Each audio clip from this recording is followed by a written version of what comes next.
모두에게 충격을 안긴 사건이죠. 안희정 전 지사 사건.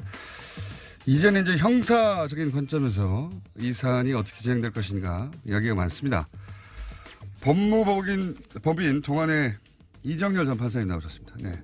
안녕하십니까. 저희가 이제 정치적 권력형 비리에 대해서만 항상 다루다가 근데 이건 권력형이기 때문에 그렇죠. 예. 역시 다뤄야 될 사건이 됐습니다. 워낙 주목도도 크고요. 예. 자, 제가 어제 이제 잘 모르는 짧은 그러나 이 사법기관이라든가 이런 데를 많이 들락거린 사람으로서 이것은 업무상 위력에 의한 간음 정도로 형법으로는 다뤄지지 않겠냐. 이 정도 얘기했습니다. 예. 정치적으로는 뭐 도덕적으로는 윤리적으로는 이제 끝난 사건이에요. 사건 자체는.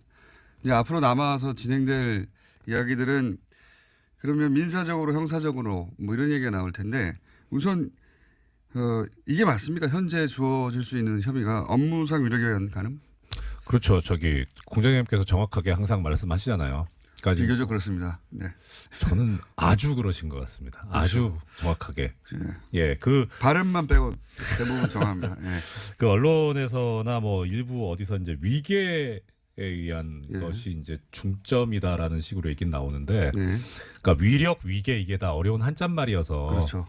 예, 뭐 간단하게 그냥 말씀드리자면 위력은 일종의 좀 겁을 주는 협박이랑 비슷한 개념이라고 생각하시면 되고, 그다음 위계는 속이는 거예요. 사기친다라고 하는 개념이면은 뭐 거의 비슷합니다. 예, 그러니까 그렇군요. 지금 위계에 의한 간음이 없는 건 아닌 것 같은데, 근데 그때 이 비서분께서 인터뷰를 하실 때 주된 내용은 결국 자기는 그냥 일개 비서고 상대방은 지사고. 그러니까 지위 차이도 있고 권력의 차이도 있으니까 자기가 거부할 수 없었다라고 하는, 그러니까 자기가 속았다는 개념보다는 어떤 겁을 먹었다라고 하는, 저항할 수 없었다는 그런 개념이었었거든요. 지금 이제 소위 미투의 본질 혹은 전형적인 케이스. 그렇죠. 구조적으로는 그렇습니다. 네. 이제 거부할 수 없는 상대가 압도적으로 큰 권력, 지위 또는 자기한테 불이익을 줄 수 있는 뭐 상사나 해당되는 거죠. 그렇죠. 예, 그러니까 오히려 위계에 의한 간음이나 추행으로 간다는 거는 이 미투 운동의 본질과 다르게 보자는 거니까 오히려 그런 거는 물론 속내는 그렇지 않을 수도 있겠지만 좀 경계해야 되는 거죠. 오히려 그건 업무상 위력에 의한 간음이나 추행이 맞습니다. 그러니까요. 지금은 권력자, 정치인과 그 수행 비서의 관계가 있기 때문에 이 둘 사이에 발생한 일이고, 그래서 저는 이제 위력이라고 봤어요. 법조인은 아니지만. 정확하시다니까요. 제가 좋아할 일은 아닌 것 같습니다만 어쨌든 그런 상태인데 여기서 한번 이제 따져보겠습니다. 제가 우리 이제 용어들 막 혼동해서 쓰는데 뭐 간도 있고, 간음이란 다 뭐 좋은 단어는 아닙니다만 있고, 뭐 추행도 있고, 뭐 여러 가지 단어들이 등장하잖아요. 성폭행도 있고. 법률적으로 이게 구분이 됩니까? 법률적으로는 성폭행이라는 용어는 안 쓰고 성폭력이라는 용어가 있는데요. 성폭력이라는 용어 안에 포섭되는 게 법적으로는 강간하고 추행이 있습니다. 강간과 추행. 예, 그러니까 이제 우리 보도상으로는, 언론상으로는 이제 이게 좀 너무 단어가 강한 느낌을 가지고 있으니까 강하죠. 성폭행, 성추행 이렇게 좀 순화해서 표현을 하자라고 하는데, 성폭행은 강간과 같은 개념이고, 성추행은 그야말로 추행이고요. 강제추행과 같은 개념인데, 이 차이는 그겁니다. 법정 용어니까 성교행위가 있었느냐 아니냐에 따라 달라집니다. 성교행위가 있었으면 그러면 간음행위, 강간행위가 되고, 없었으면 이제 추행이 되는 거고요. 저희가 대부분 사회사건에 나오는 이야기라 사회부에서 다룰 내용이라 저희는 다룬 적이 없는 영역이긴 한데, 이건 어쨌든 정치인이 연루됐기 때문에. 그렇습니다. 자, 그러면 아까도 말씀드렸지만 정치적으로 도덕적으로 윤리적으로는 끝난 사안입니다. 대중들의 판단도 끝났고. 그런데 이런 얘기를 했어요. 처음에 비서실에서의 첫 반응이었던 것 같은데, 합의에 의한 관계였다 이렇게 얘기를 했습니다. 비서실이 이 정도 예산을 자기들 마음대로 하진 않았을 테니까 자기들 뭐 전후 상황 파악하고 대응한 거겠죠. 1차 네. 반응이었던 것 같고. 근데 그 안 전 지사 본인은 사퇴, 뭐 정치 중단 이런 거 얘기하면서 그 비서실 입장에 대해서 잘못됐다고 표현했어요. 잘못됐다. 네. 이게 본인에게는 직접 확인이 전혀 안 되고 있기 때문에 예. 그 주변에 이제 연락해서 저도 좀 취재를 해봤어요. 어떤 의미냐 이거에. 네. 뭐 본인이 아니니까 정확하게 아무도 말할 수는 없는데 제가 알아본 결과로는 일단 법적으로 뭐 인정했다기보다는 정치 도의적으로 사과하는 차원에서 나온 발언이다. 네. 네. 는 정도로 이제 1차적으로는 제가 이해를 했는데 이게 뭐 정치적으로나 윤리적으로는 쟁점이 될 수 없는 대목인데 법률적으로는 쟁점이 될 수 있는 대목 아닙니까? 본인이 성폭행을 인정했다는 거하고 예. 그것이 합의에 의한 관계를 주장하는 거하고는 완전히 다른 얘기 아닙니까? 그건 다르죠. 네. 네. 그러니까 정치적 수사 일종의 그렇게 파악하신 또 이 공장장님의 견해가 탁월하신 정확한. 그러니까 이게 지금 뭐냐면 네. 일부 얘기가 나오는 게 이게 자백 아니냐. 네. 예, 근데 자백은 원칙적으로 수사기관이나 내지는 재판기관에 대해서 해야 되는 게 자백이에요. 법적으로는. 네. 이게 네, 법률적으로 자백의 효과가 있습니까? 없습니다.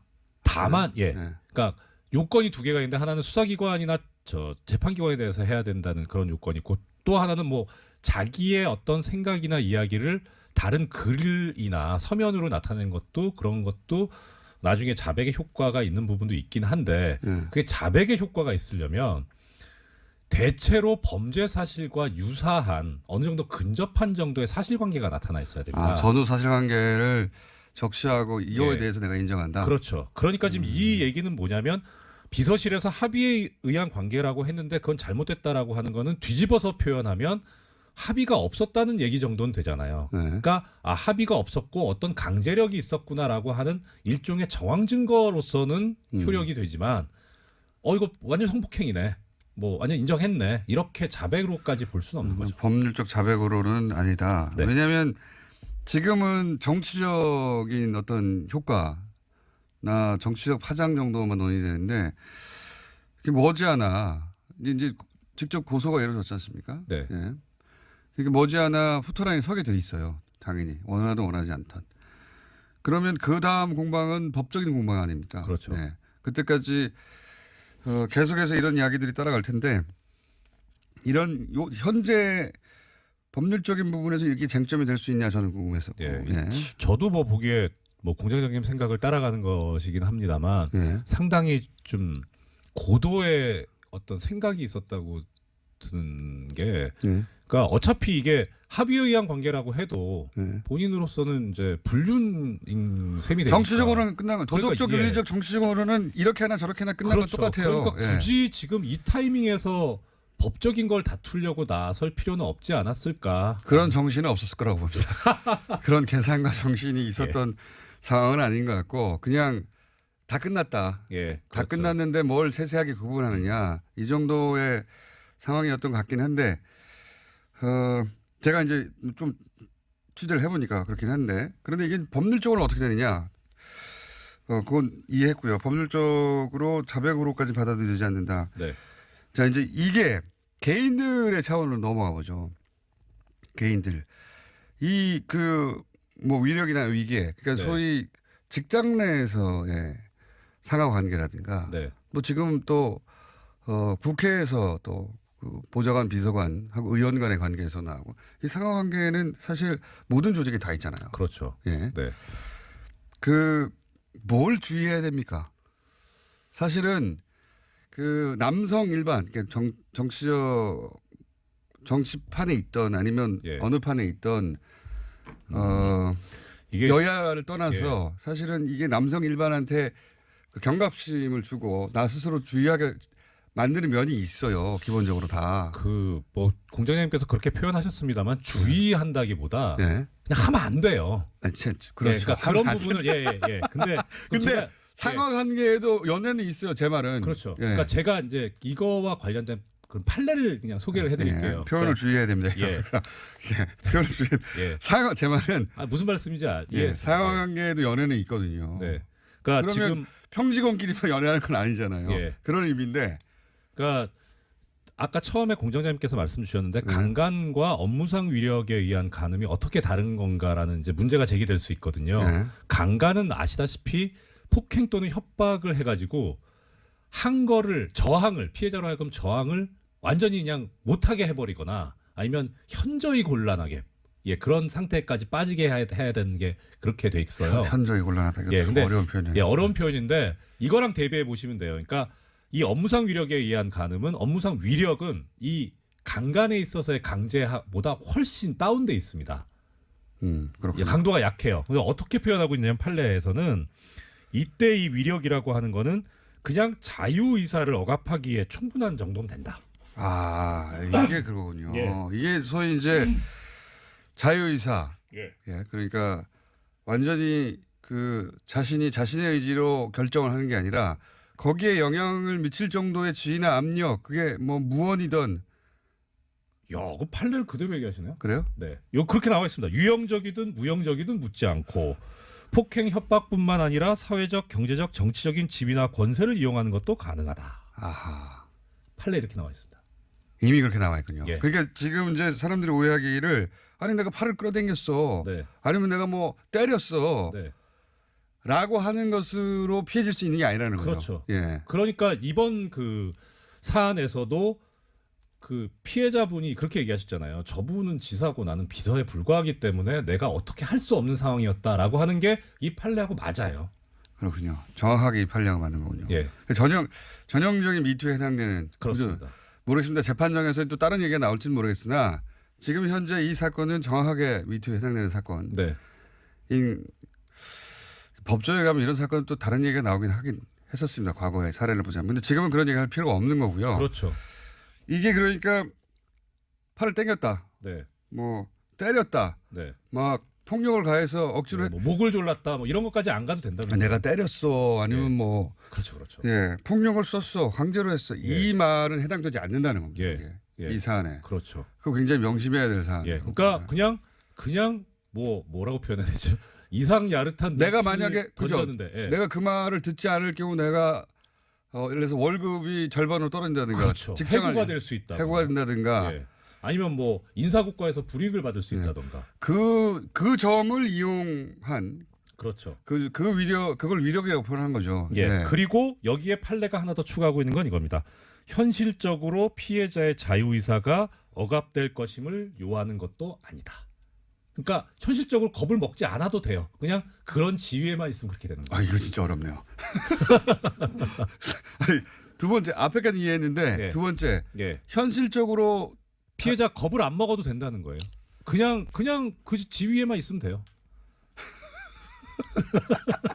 이거 좀 과한 거 아닙니까? 피해자가 상대가 겁을 먹지 않다는 건 상대방도 자유의지에 선택했다고 볼 수 있는 거 아닌가요? 그러니까 그거는 거꾸로 이제 조금 아까 말씀드렸던 위계에 의한 경우에는 그건 비록 속아서 착오를 일으켰지만 자유의지가 있잖아요. 위계의 경우는 그렇다. 근데 이제 위력의 경우에는 그래요. 그냥 그 존재 자체가 있는 것 자체가 그렇다는 거거든요. 그러니까 이게 사실 판례가 이렇게까지 가고 있는 이유는 뭐 우리 뭐 애청자 여러분들도 그렇지만 우리나라 이 성폭행 관련 판례가 너무 엄격하다고 얘기하고 있잖아요. 그러니까 쉽게 인정되지 않는다는 거죠. 그렇죠. 그러니까 현실적으로 반항을 하지 않으면 성폭행이 안 된다고 이렇게 하고 있는 거 아니냐. 근데 그것도 오해가 있기는 하지만 아무튼 그건 그렇더라도 지금 저 업무상 위력에 의한 간음 이 부분을 완전히 폭넓게 인정을 해버림으로써 그 부분을 좀 상쇄를 시키고 있어요. 그렇군요. 우리 법 현실이 이러하기 때문에 또 사회 인식이 이러하기 때문에 여성의 관점에서 법률을 해석하는 경우가 오랫동안 없었기 때문에 거꾸로 이걸 폭넓게 인정한다. 그렇죠. 그러니까 사실 근데 또 역으로 보면 이런 업무상 위력에 의한 간음죄라는 게 있기 때문에 강간죄의 성폭행 그 범죄의 폭이 좁아질 수밖에 없어요. 이렇게 이걸 넓혀 놓으니까 그쪽은 좁아져야죠, 사실. 그렇군요. 세상의 모든 걸 다 해결할 수는 없긴 한데 한 가지 법으로 여기서 근데 제가 처음 알았던 건 피해자가 현실적으로 자유의 제약을 전혀 받지 않았다 하더라도 전혀까지는 아니더라도 그러니까 그런 제압을 정확한 표현이 뭐죠? 문장 그대로 읽어드릴게요. 이 경우에 있어서의 위력은 현실적으로 피해자의 자유의사가 제압될 것임을 요하는 것은 아니다. 아, 자유의사가 제압될. 그러니까 본인은 자유롭게 선택했다고 생각한다 하더라도, 네. 야 여기서부터 어렵습니다. 자, 이해가 안 가시는 거지. 여기서 네. 이명박 전 대통령, 그러니까 이해는 했어요. 네. 무슨 말인지. 예. 요 구도 안에서는 네. 하고 제안한 거잖아요. 예, 그렇죠. 그러니까 위력이 분명한 상황 하에서는 네. 본인이 설사 자유의지가 제압됐다고 스스로 의식하지 못하더라도 네. 이미 위력이 발휘된 상황이기 때문에 그렇죠. 이런 말이잖아요. 그렇죠. 자, 이 다른 얘기도 해야 되는데 이명박 전 대통령 혐의 관련 얘기도 해야 되는데 정세현 장관이 이미 연결됐기 때문에 예. 네.